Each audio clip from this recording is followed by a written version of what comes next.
yung ano, it is really, well, it behooves upon the kung sino yung gusto mag-usap, gusto hindi. But I would like to bring some matters with you.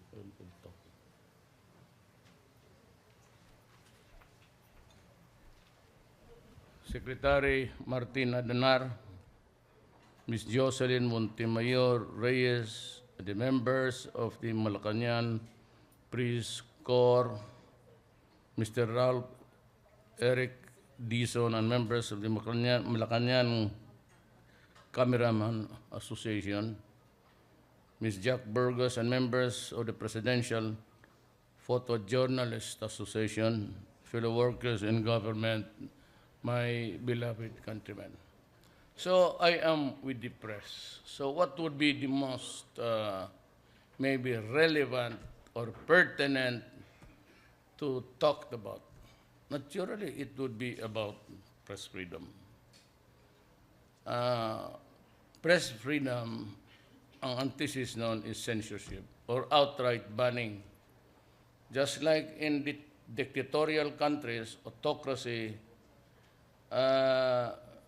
wala yan. It's anathema, yung press freedom. In the Philippines, you have a freedom that is, you can print what you want, label anybody what you would like to do, and slander if you want, because nobody would take you to action, because it will just be a waste of time in court. Always sa gobyerno sinasabi sa amin na the balm of clear conscience would erase everything. Though it does not really apply to its truest form, kasi kaming mga binabanatan, may mga anak kami. Ako, okay lang sa akin. I may call me shit or an asshole. But ang walang ano yan, ang inyo, kung baliktarin natin ang inyong mga anak, ang medyo nasasaktan. That's the only problem about natitingin ko. Because as President and all others in public office are public properties. So wala tayong ano niyan. You have to bear it, but there is that fiction that you are elected as president, mayor, governor. But in the end, at the end of the day, it does not really... Nilululog mo yan at your only reward is that you have served your country. And in the estimation of everyone, if you have served well, at least those who know you, eh, maganda. Pero hanggang dyan lang. Now, itong sinasabi ni, I am inviting everyone who wants to know about the extrajudicial killing issue. Ang akin lang, extrajudicial issue is directed at government. It is not directed against an NGO. It is not directed against a civilian. Always, yung issue ng extrajudicial killing is always addressed to the government to take care that the government does not abuse and kill, maim, or silence the press. Yan. Ngayon dito sa atin, walang nagpipigil. The reason why, even if you know a certain publication that would issue tomorrow will be full of lies and libel and scandal and whatever, you cannot prevent its printing. That is censorship. So that is freedom of the press. If I am a commentator and I go to my station with a prepared of personal and political attacks, official, hindi mo mapigilan ang tao. And they always say, there are laws of libel and slander where you can seek refuge. where you can take some measures of redemption. But in truth, wala talaga yan because even to just file a case and to set it for preliminary hearing, and then you go back and forth, and then it goes to the court, and because of the backlogs of thousands of cases, you might be able to have the first hearing this year and the next year, the next hearing. So, what would be the point? The point is, sabihin mo na lang, well, if that is your truth, fine, believe it. Now, I take issue on the sabi kasi ni Delilah na censorship yung conditions pinag-i-impose ko. Look at what it is. A rapporteur, EU, NATO, ano pa dyan, US, UN, they come here. So they go to the human rights. Then they start to read what is there, the dossier and everything.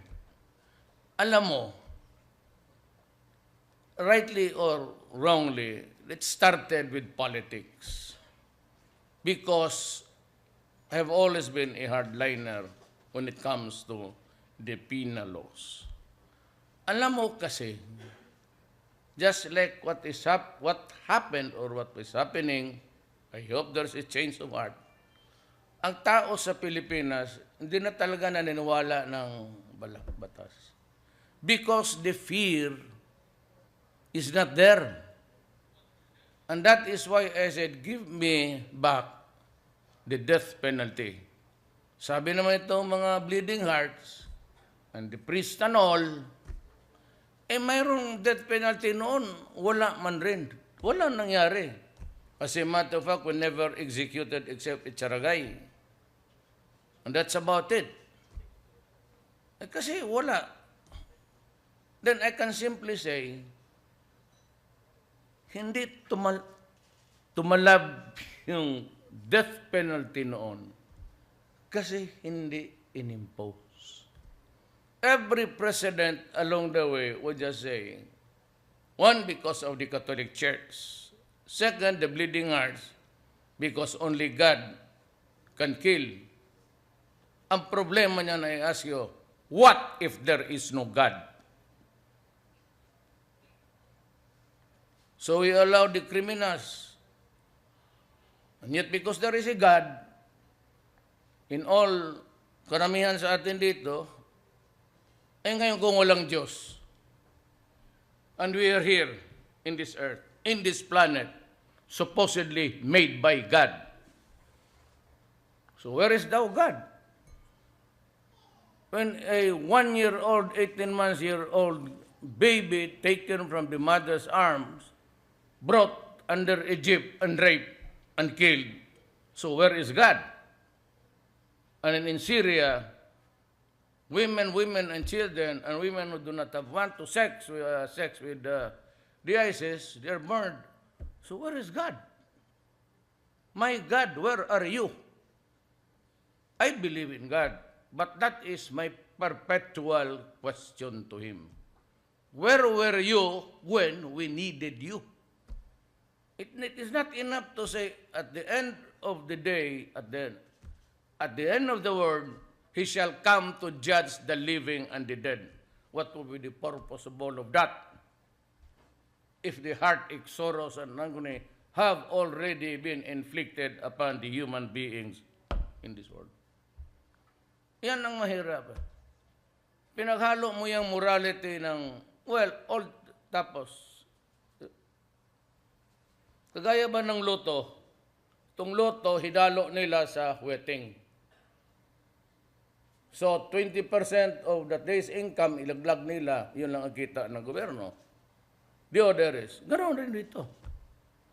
Ipinaghalo natin yung morality. And do you know that not all people believe in God? The agnostics, the atheists. It's not easy to say, well, he's only 1 or 2 or 3. Mind you, at this age now, maraming the questioning about it. For the simple reason, we are taught. Ay ako, puro pare ang kaharap ko eh. Pare, all the way, grade 1 to hanggang dyan sa Mindula. Pero always taught na ganon ang buhay. That everything begins and ends with God.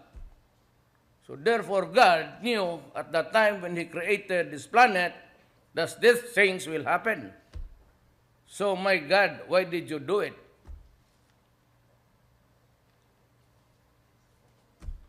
Yang censorship, sinabi ni De Lima, what I'm asking is this.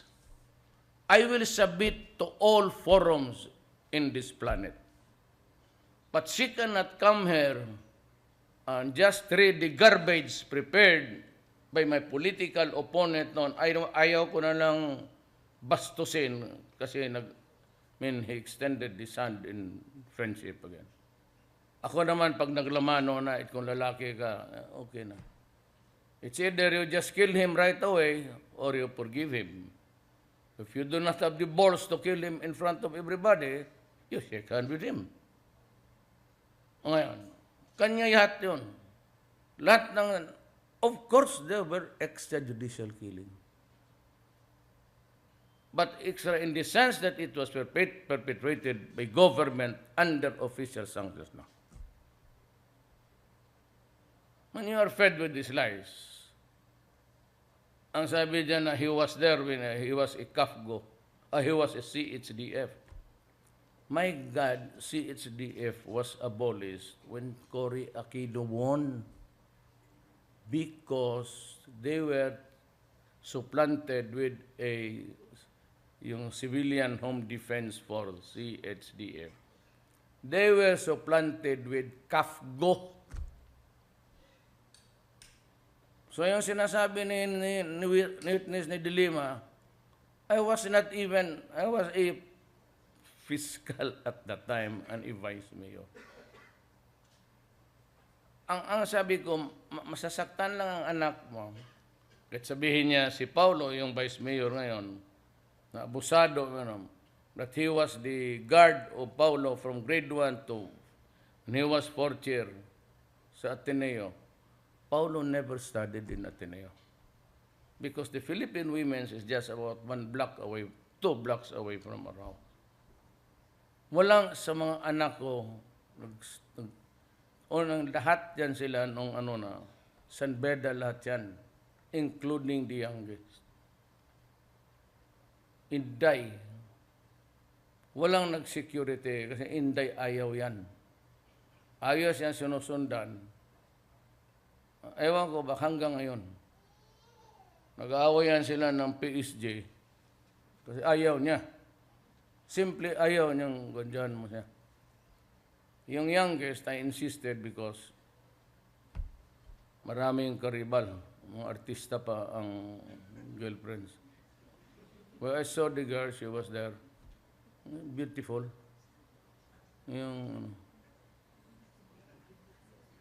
But I'd like to correct base abot ito. My son has 2 children of different mothers.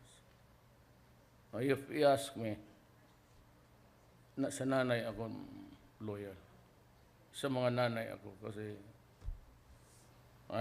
it's just a matter of beauty. It is beholder. What is beauty? Beauty is like Doris Bigonia.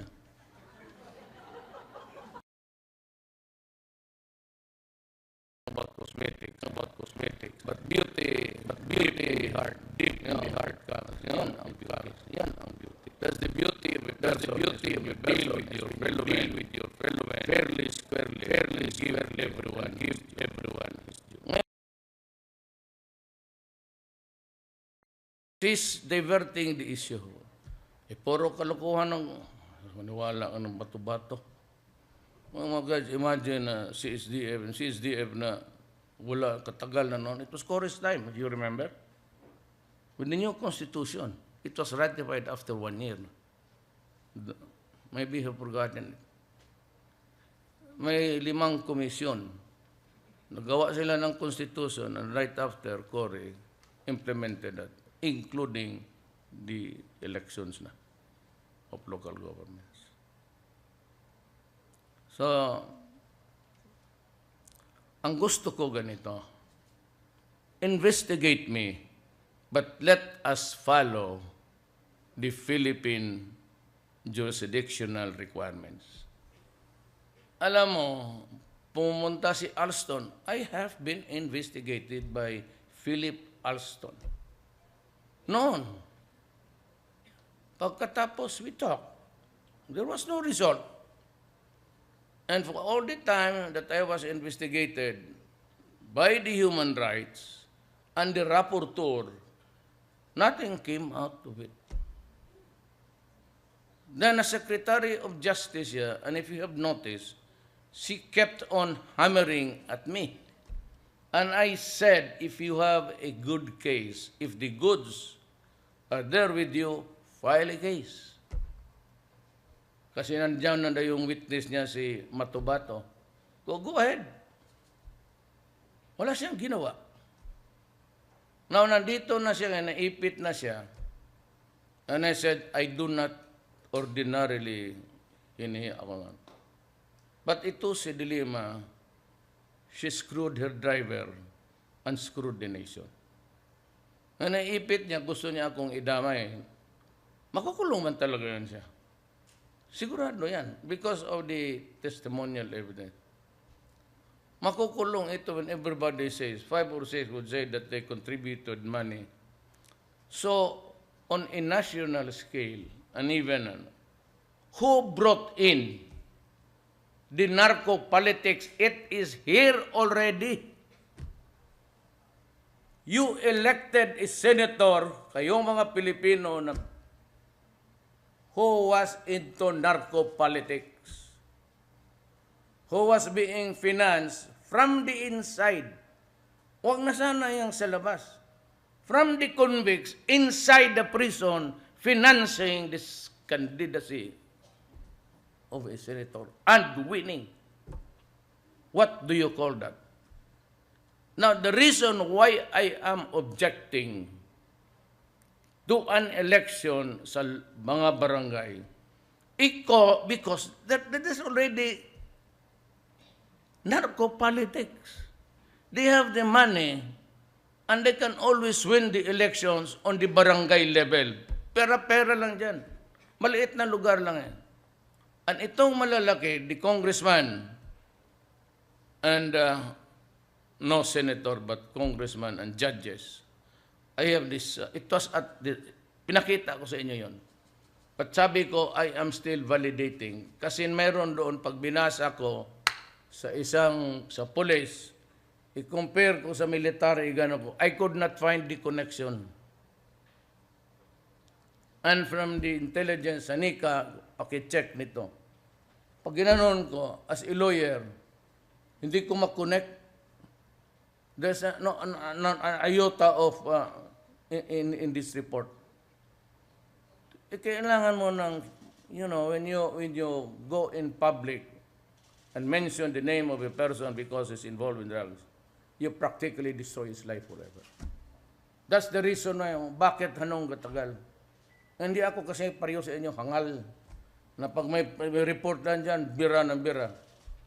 No, even without God, the eternal equation of universal justice will catch you up. Yan ang mahirap yan. Sabi niya, kasi ang impulse ganito, we will do it in our jurisdiction. We will have sanctions. Because what can I do? What is the remedy available to me kung nagsinungaling ka? From my experience, kunin nila yung Human Rights Watch, nung report sa Davao, tapos yung report dito nung presidente na ako, and he will ask me question. Then after that, he will make a report to his commission, then it goes to the assembly. Then it is deliberated. Anong participation ko? Ang kukunin niya na report would be all garbage coming from De Lima. Kung may kaso pa talaga, si De Lima na mismo ang gumanon sa akin. Now, she's passing that responsibility to another forum. And because of the generated, alam mo na, the prostitution of journalism. May contact sila, may contact doon, itong milyonarya na babae na because she's offended by what. I mean, I am not the mayor who will please a world body. What would be by remedy kung ihat ng garbage na yun ang dali ng reporter doon? I cannot ask question. Kaya ang proposal ko, let us have an open investigation. Diyan, kayong lahat, sumali na kayo. That will be the time that maybe you can ask question. And I will answer. Then, isahin ko kayo, paupuin dyan, tatanungin ko sa iyo. What was your source? Why do you say extrajudicial killing? Was he connected with government? Was there any order? Have you heard it? When was the killing? Where was it done? And you say 1,000 killing? Tell me, who was the fifth victim? What was his name? Basta si De Lima. At pressure under.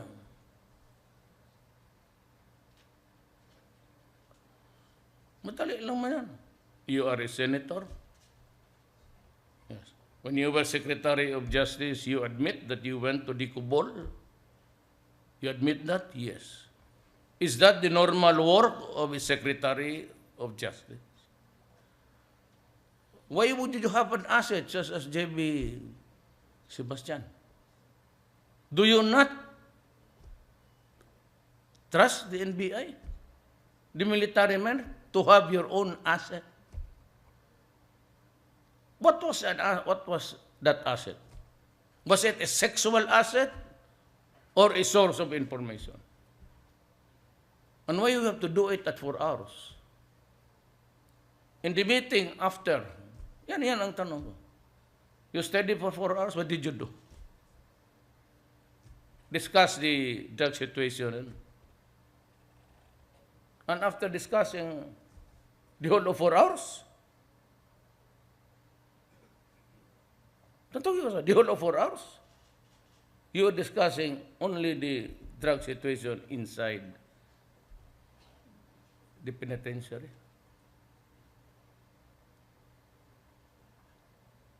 I mean, ko talaga, yan ang gusto ko mangyari.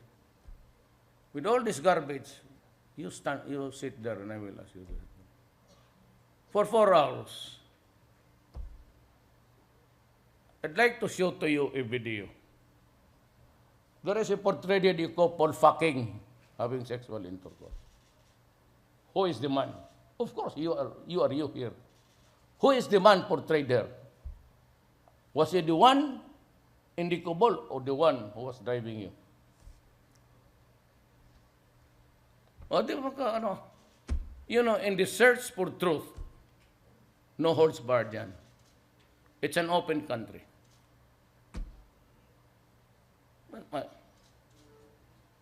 Have you heard this guy, this police, when he shot, tamang, utos ni Duterte yan.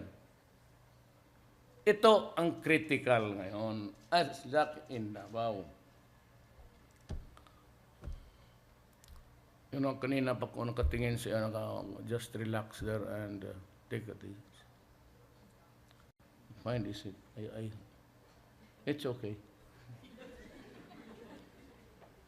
Yeah, hindi ako federal. Politiko lang ang umupo. General. Ganyan yan. I remember when I was yung Raha Suliman, called the Port of Davao. ang commander, captain of the ship was Willie Wong, Navy. Navy mo siguro ito siya. Tapos yung nandiyan na, umakyat ng bisita. I was ushered to the lounge dyan sa labas. Si Toto Goles, siya yung deputy.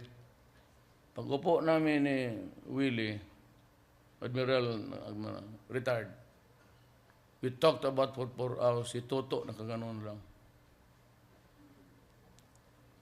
Tapos sinabihan pa siya, stand straight. Diyan nakaslaut siya. Naging ano yan, FOIC rin. FOIC is the flag officer of, yan ang commanding general nila. Yan ang, hindi ko kasi pwede na sabihin, I will just allow garbage to be received, then brought to the UN, tapos atakihin ako ng ganon. Makabastusan talaga tayo. Sinabi ko. Kasi garbage yun eh. I could not even check kung sino yung... When I was governor, wala kaming security. When I was mayor. Why? Because when my father was governor, he never allowed it for us. Years 56 to 57, my father was the governor of Davao City. It was only one. He would not even allow us to sit in his car, even if it is parked. Natapos na lang siya sa Asia. I never rode. We were never allowed to ride in a government property. Yan ang tinatawag delikadesa. Wala akong inassign. Except for if yung bombing noon sa airport. Kasi nga may nangamatay, tapos, retaliation. That's the one that happened in Davao. I knew that it was going to explode. But I have to do my job. The Abu Sayyaf were decapitating people like they were just fowls and pigs and goats. And there will be no talks. Tama ang armed forces rejecting a amnesty for. I will never. There will never be an amnesty for so much. Yan ang ano. So everybody who will testify, they can call the rapporteur, can call anybody from the defense secretary down to lahat, pati yung PNP. Walang gagong magpatay, binabalot pa. My government is not into business of making mummies. Nang balutin mo ng plastic parang mummy, why do you have to do that? If you really want to kill the idiot, you just simply kill him with one bullet in the head. Yun yung mga torture. They forgot itong kayong mga, is there any United Nations dito sa international press? Nakalimutan ninyo na there was an organization, a criminal syndicate, marami kanya-kanya, before I came in. You know very well na ang mga involved, mga pulis, pati mga general, alam ninyo na kung magsalita yung paghuhuli at mag-gather mo isang crowd and they will testify, they will go down to hell. Did you ever think for a moment that these guys are criminals? And you want us now pictured as one? Meron. There are legitimate. At saka ganito, ang bunganga ko is all that matters really. In Davao City, I said to all criminals, go out of my city because if you don't, I will kill you. If you destroy this city, which is making good already, business is now in blossoms, then you fuck it, then we go down again. Kaya sinabi ko, umalis kayo. Totoo yan. Dito, pagka-presidente, sabi ko, do not end the campaign. You were there. Doris, lahat ng kampanya nandoon kayo. Publish it. Get the tapes and announce it. Huwag ninyong sirain ang bayan ko kasi papatayin ko talaga kayo. Huwag ninyong sirain ang mga anak namin. Do not destroy this generation because I will kill you. Because if I don't interdict now, harshly, I would have compromised the next generation. Anak ninyo, pati mga apo ninyo. Because narco-politics is here already. Ang isip na, you know, men judge best when they condemn. Basta lang siya may patay, pag walang suspect, extrajudicial killing. Ganyan nangyari sa Davao. Anak ka na. Now, tell me. Ito nga si Dilima. Pati yung rapporteur. Ito yung iyo. Is there something wrong when you threaten criminals? Ito nga. Is there a provision in the penal code of the Philippines, the revised penal code, which says that it would be a criminal for a mayor and a president to threaten criminals? Yan ang mahirap eh. Pagbasa ng gano'n, may nabasa ako doon sa iyo that he has been heard threatening criminals without if he wins. Kaya sabi ko, stupid. Sabi ko, fool eh. Why? Meron kayong ditong representative. Ask him first before you insult the president. Kasi hindi ako. I am I. But I am not the Republic of the Philippines.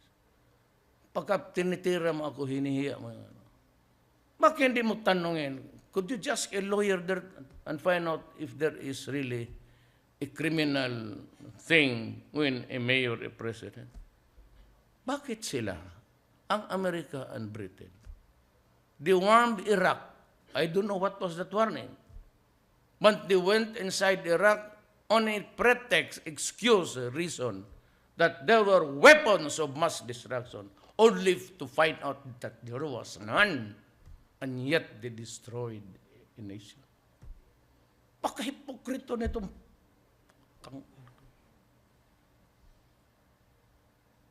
itong iyo. At first, you had the pretension of the sentiments of a civilized society, civilization. Binuksan ninyo yung boundary. Ngayon nakita kayo, hirap na kayo, lalaki naman ng lupa ninyo. Sinirahan ninyo bigla. So, yung inabutan sa sentimento ninyo before your, let me find the word, before your nightmare, pasok kayo ng pasok and egging everybody, criticizing every nation there that refused to allow the entry. Nung napuno na sila, anak ng sinirahan ngayon, sirado na, and some of them are drowning now, and some of them are out, and winter is coming, and they will suffer. So was the human rights. Australia, Mahayong Rohingya, the stateless person, or tribe, in Myanmar, Burma. So, they traveled to Indonesia. Anong ginawa? Nakuha ng barko, tinulak ulit doon sa dam. God, here I am killing the criminals, assuming it to be true. You guys, what the hell happened to your values in life? Puro man kayo Kristiyanos dyan.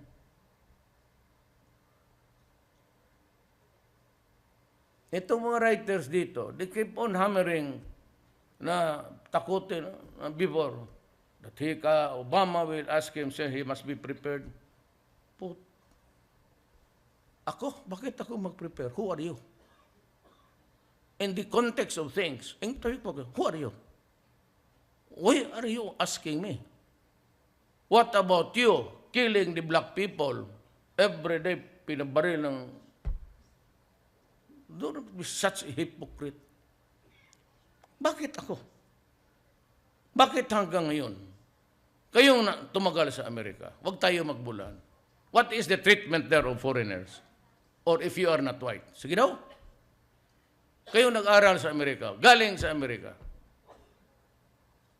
Tell me straight, walang bulahan. How are you treated there in America if you are not white? So, sabi ko nga, people judge best. Especially when they condemn. Ganon ang Amerika. Sige siya turo sa akin, Tsakan Duterte ka, pati siya, hindi niya ang kinakain niya. Tapos matakot lang ako, sabi na, why? Tangina talaga itong Pilipino. Basahin mo yung mga kolumnista. They are more concerned of the feelings of Ubana than of me. Sa bagay, hindi man kayo bumuto sa akin, hindi okay lang. Ganito yan eh. Winner takes all dito eh. Kaya nga, in elections here, it is 50 plus 1. If there are 100 million voters, I only get 50 million. And 50 million plus 1 million, I get it. The 49 can suffer whatever is your predilection of pain. Mabuti nagkita. Talagang inaabangan ko kayo. Sabi ko sa prepare yung bards dyan sa... Hindi ko alam kung saan ko kayo ihulog. Yung mga ganon, they cannot take that kind of joke. I always do that. Tanungin mo ang taga Davao. Tanungin mo ang taga Davao kasi I start with a joke and would end a joke. Ganon ako. Kaya ginagawa ko kay Doris. Itong ping-alin nyo sa radyo ng bayan. Yan, gusto ko na rin ngayon. Matagal ko nang hinahanap yan. Buti nakita tayo dito ngayon. Ganon ako. Baski sila, nung tumagal na, nasanay na sila. Sabi ko, have to end. Ladies and gentlemen of the Republic of the Philippines, our problem now is not my mouth. It's drugs numbering about 3 million plus the new surrenderers of 7 million. You cannot help it by just listening to my epithets, my slurs, and my curses. They are nothing. They are but manifestation of the anger inside me. And people who would want to mess up with our life, matagal na tayong independence sa Amerika. Huwag nila akong takutin ng extrajudicial killing. Or else, I will also demand that the United States of America and EU be investigated alongside with me. Because they have committed far more injustice and have done horrific things. Ano ba naman?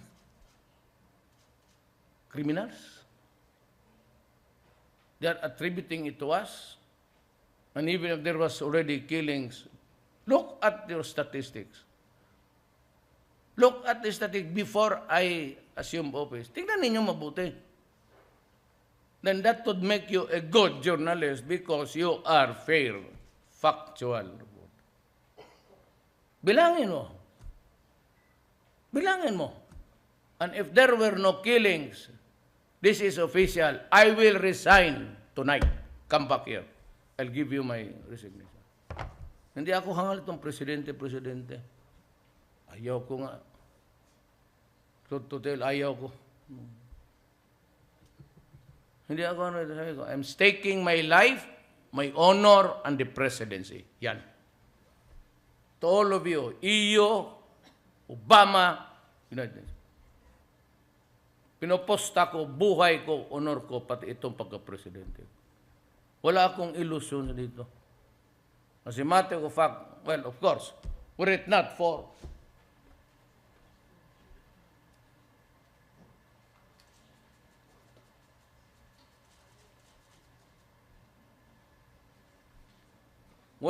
my love of country.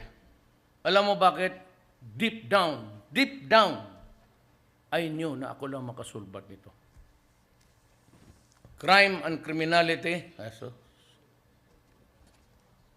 10 years fiscal, 9 years as a trial fiscal. Hindi ako nagyayabang, but if you really want a trial, if you want a show, a razzle-dazzle, then let us go to court. Let me ask you the question. Simple lang yan. Bigyan ko lang sa kanya, Miss Dilemma. I'm kind of a blurred, a vague memory of your persona. Like to, no holds barred. Sabi, objection. Oh, you should be objection. I'm establishing the character of it. Is this you? Pumping? So the next question will be drugs. Hinihiya mo ako, di ba kahiyaan tayo? Gusto ko, everybody should be placed under oath. So that if in the end I can establish that you are lying, I can proceed against you for a vindication.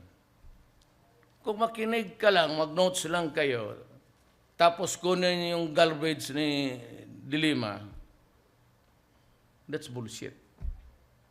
I'm willing, any and all questions I will answer. Padala mo na yung mga iyo na bright. Mga bobo ito, mga putang ina ito, maniwala ko dyan.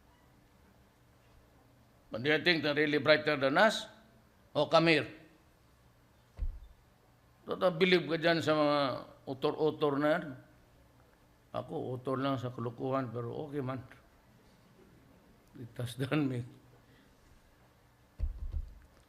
Rocky, you have something to say? You're about to any question. Yes, Mr. President. Sir.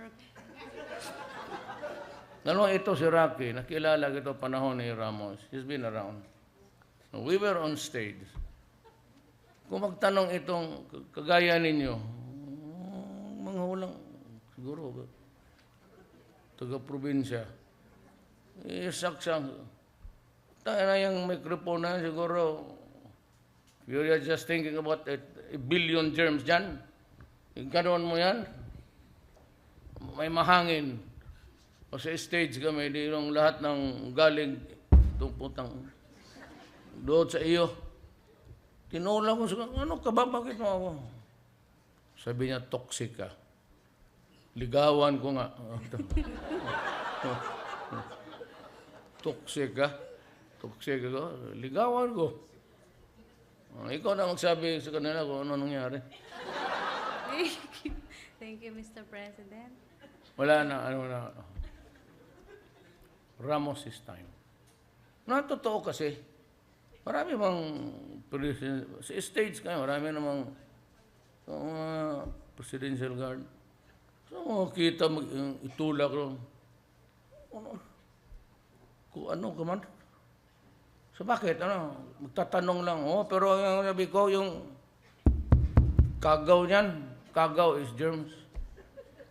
Anong kagaw ko? Basta kagaw. Hindi maawak agad kung anong, hindi mag-translate ka agad yung Tagalog. Kung kagaw, germs. Galit, sabi niya, toxic ka. Sabi ko, maganda ka. Ligawan ko nga, da. Di, sabihin mo sa publiko. Totoo man, wala naman sa asawa niya, no?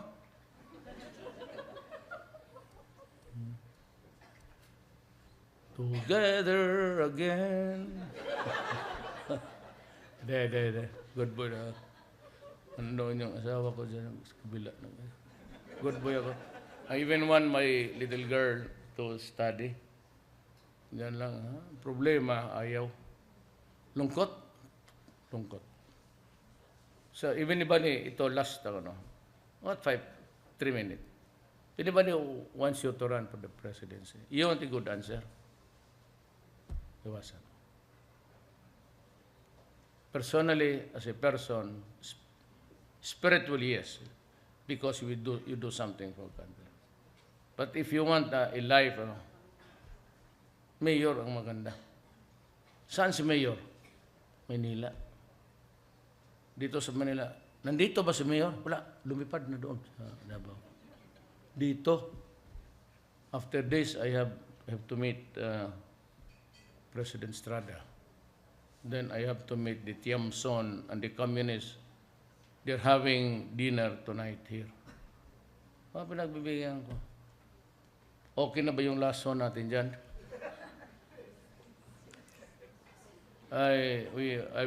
They will break bread with me.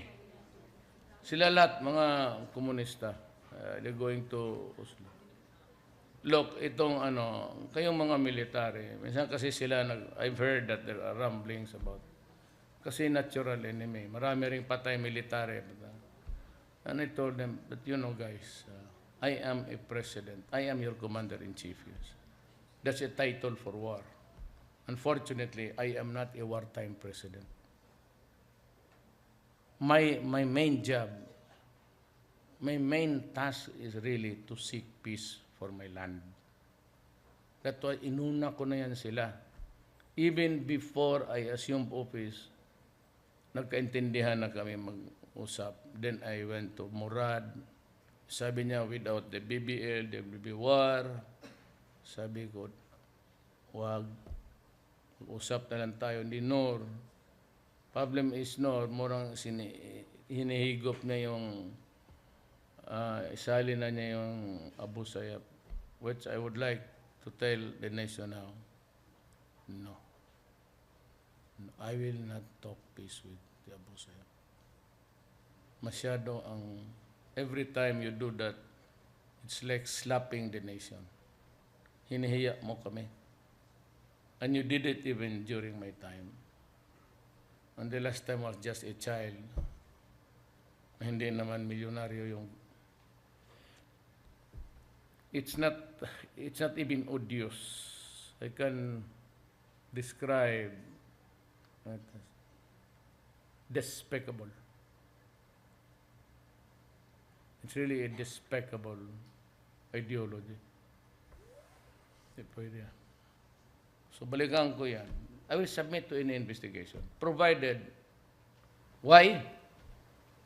I will ask them. It's provided in the Constitution. And if they come here, I have the laws, the penal laws, and the Constitution. And I would just tell them,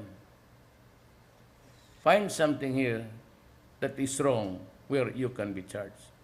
Because if it is not a criminal offense, then any other country cannot term it or cannot categorize it as a crime. I am a citizen of this republic. The crimes and felonies are in our books. If it does not say anything about my criminal liability, you cannot, kung sa inyo, conspiracy, whatever, inyo yan. Before international law, there is the Constitution, which is the bedrock. Kaya tayo, iba-iba ang salita natin. Hindi naman tayo magkapatid, putahe, lahat, even the idiosyncrasies. Yung iba, Moro, yung iba, Igorot. We do not talk. But we are bound by this one. You disregard the flag, the Constitution, there will be trouble. Yun, sabihin ko. Find me a fault there, if there is. Because you have to begin with the criminal laws of my land. Tsaka yung inyo, sauce for the gander is sauce for the goose. Kung lahat ng countries takot sa inyong mga putang ina kayo, ay hindi ako takot sa inyo. You want it to answer, you answer also. We're on the same boat. Bakit kayo, who are you to threaten me? Nasabihin nila more, the standard and morals of the grade lowered us to a BBB borrowing potential then. I have talked to Xi Jinping. I'm going to China. I will open up all avenues of trade and commerce. They can come in. And kung wala pang panahon, because I could not amend the Constitution right now, then I can give them 60 years plus another 60 years. By that time, you won't need your factory here already. Bigyan ko 60 years, renewable for 60 years. Okay, bakit pa sila magbili ng lupa? Para na lang binili ng lupa. By that time, yung gonggong na presidente siguro, ipagbili niya ng lupa. Ayaw ko. Ayaw ko. It's not a matter of opening opportunities. It is not really a matter of to hinder investment. It's a matter of principle for me. That my land should only be for my people. I've been talking with Prime Minister Medvedev. Nag-one-on-one man kami doon. Wala nakaalam noon. And I said, nag-one-on-one. Matagal kami. Sabi ko na, I think I'm about to cross the Rubicon between me and the United States. At least for the 6 years. I would need your help in everything. Trade, commerce, and I will open up. Kaya lahat kayo yung lago ako dyan sa communications, even dito sa, I'm surprised because, alam mo, pinutol nila yung shipping Davao, Manila. Alam mo, ang mga taga-probinsya, pag nagpunta yan ng Manila, may mga relatives dito o mga anak nila nag-aral. Nagdadala talaga yan. Itlog, manok, pagkain. Ngayon, limitado lang sila isang upuan. Tapos may mga ano pa dyan na pinapalagad even if they suffer from disabilities. Kung gano'n kayo, not in my time. I'm calling all the airlines. That's your obligation. It is not really na magbayad ka pa ng wheelchair. Because when you open to the public and sell tickets, walang sinasabi niya kung ikaw ay walang paa o walang ulo o maakyat sa eroplano, magbayad ka pa. Wala. You provide everything or public convenience. Kailangan. You behave. I have 6 years to go. I'm only there for about 3 months plus. You will be sad.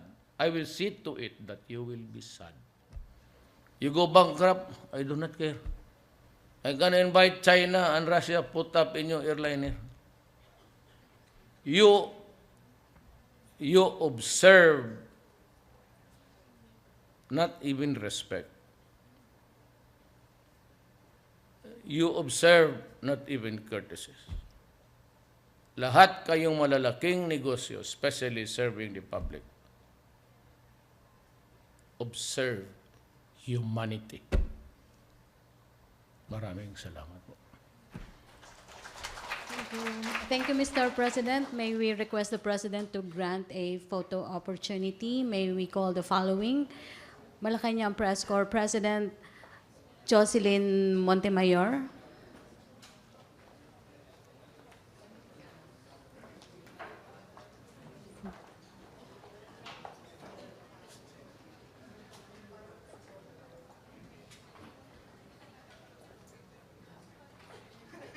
Malacanang President Jocelyn Montemayor. Thank you. Yeah.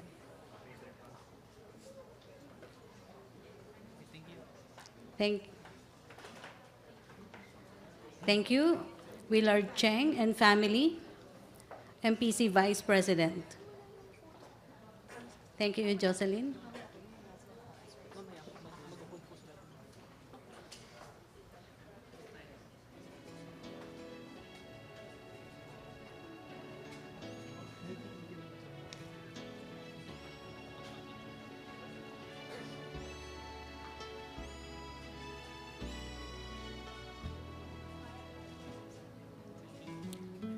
Thank you, Willard Cheng and family. Ms. Janaline Cabiling, MPC Vice President on print, for print.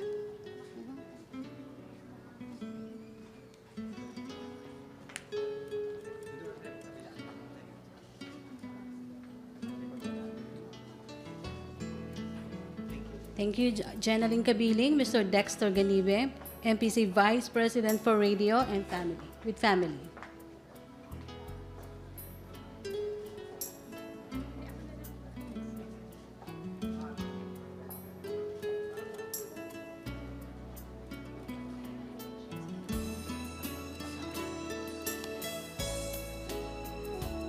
Thank you, Dexter.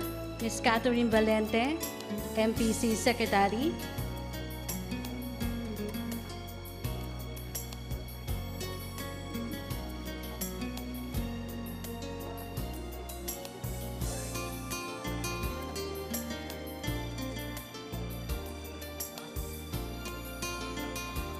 Thank you, Catherine. Ms. Rowena de la Fuente de Moy, MPC Treasurer, with her friend.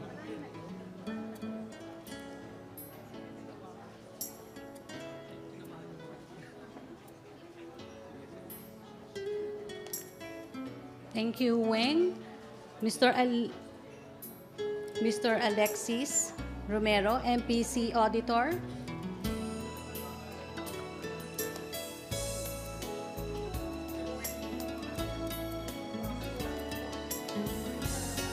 Thank you, Alexis. Ms. Evelyn Quiroz, MPC Sergeant at Arms.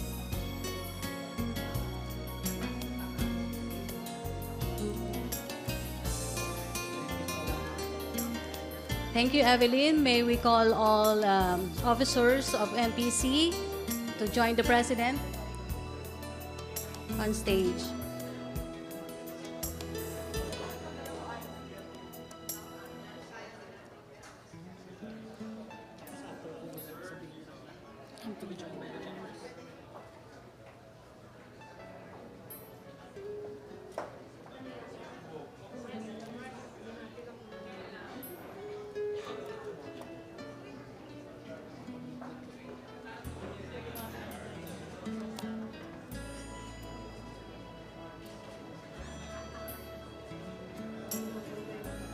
Thank you, MPC President. May we call on all the members of MPC to join the President and MPC officers.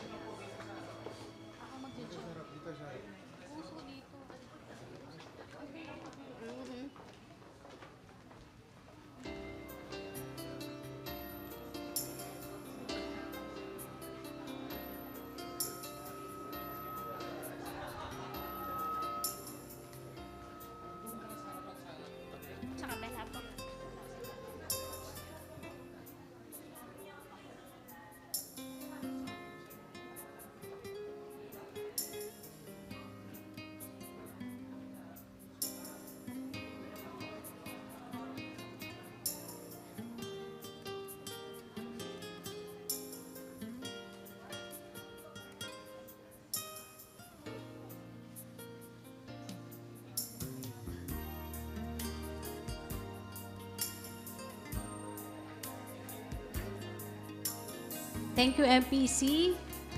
May we call on PPA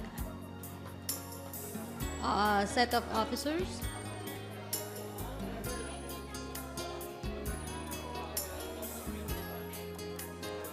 MPC members, please, no selfie.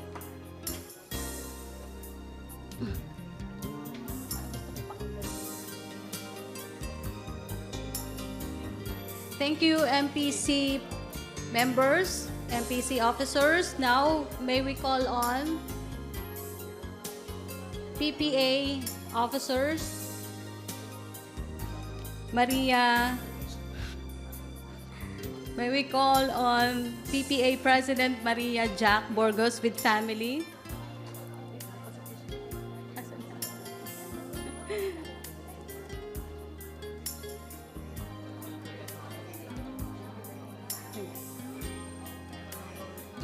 Mr. President,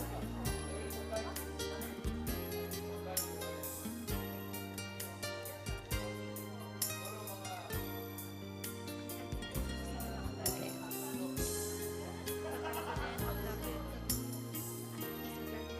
Yes. Again, Mr. President, the President of PPA, Marianita Jack Burgos, with family. Thank you, Jack. May we call on Miss Joanne Bondok, PPA Secretary.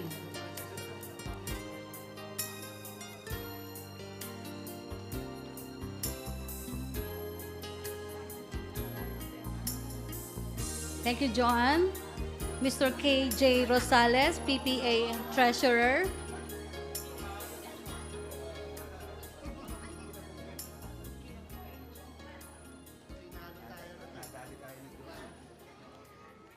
Thank you, KJ. Mr. Mike Alquinto, PPA Sergeant at Arms.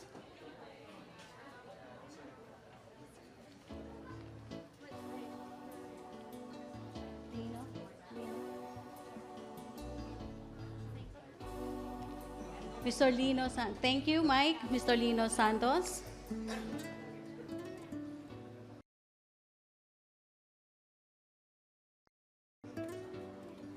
Thank you, Lino. May we call on Roy Cobilla, PPA PRO with family.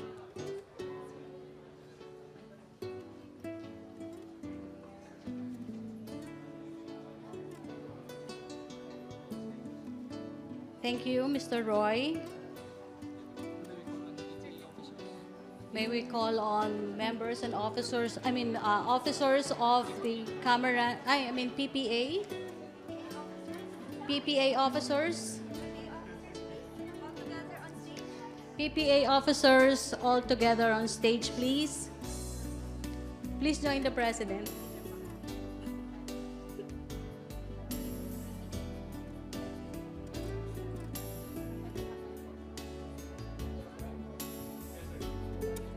Yes, sir.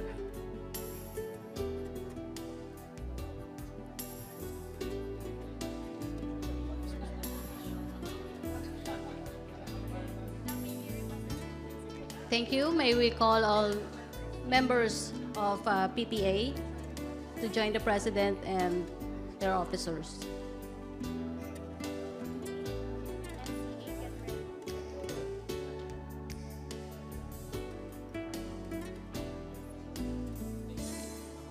Thank you. May we call on Mr. Ralph Eric Dison, President of the Malacanang Cameramen Association.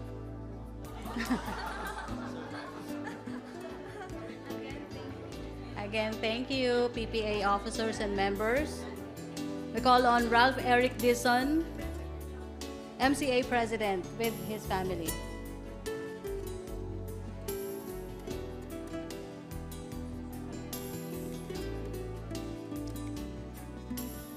Thank you, Eric. May we call on Carlo Dionisio, MCA Vice President with his family.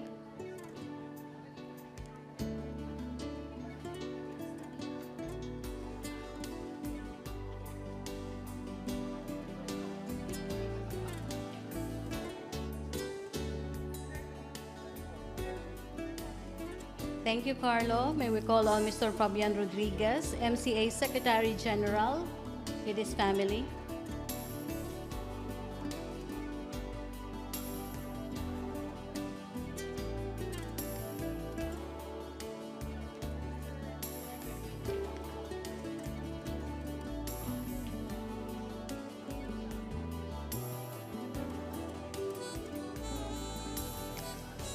Thank you, Mr. Rodriguez. may we call on Mr. Remigio Papa, MCA Treasurer. Remigio Papa with his family.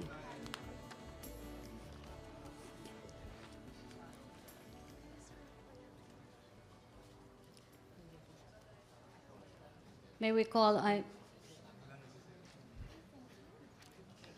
Thank you, Mr. Papa. May we call on Joel Gonzalez, MCA Auditor.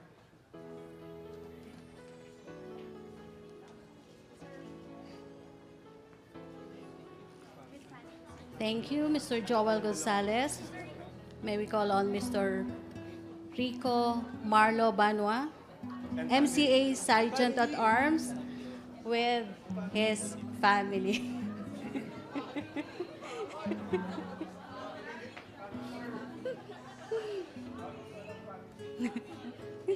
Thank you, Mr. Joseph Moro.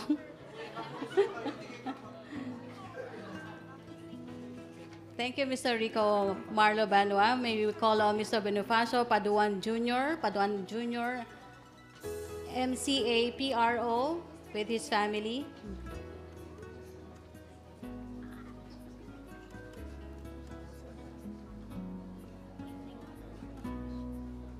Thank you, Mr. Manalo. May we call on Mr. Ruel Tubong Banwa, PTV4 Board Member, MCA, with his family.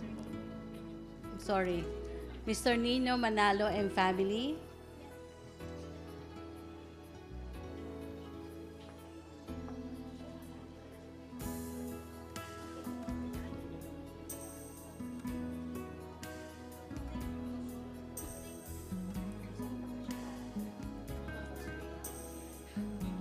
Thank you, Mr. Manalo. May we call on Mr. Ruel Tubong Banwa, Board Member, MCA, with his family.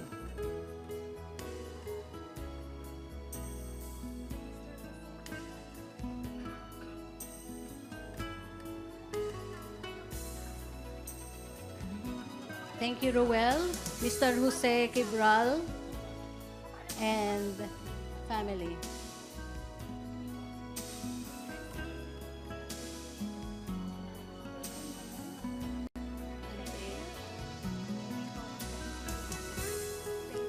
Thank you, Mr. Quibral. May we call all MCA officers to join the President all together.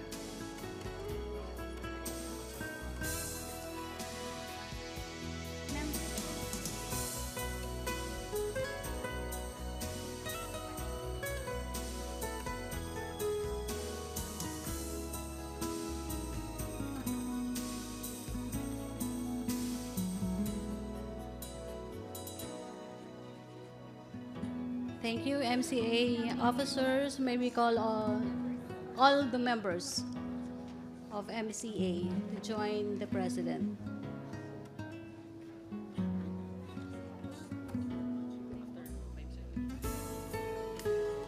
Thank you very much. Thank you, Mr. President. We are greatly honored with your presence in this momentous occasion.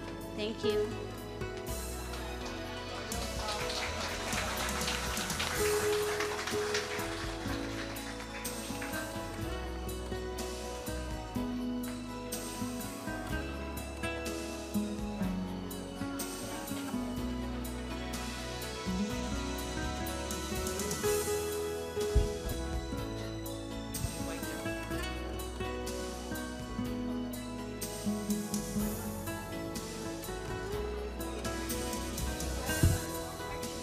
Nasaan yung mic?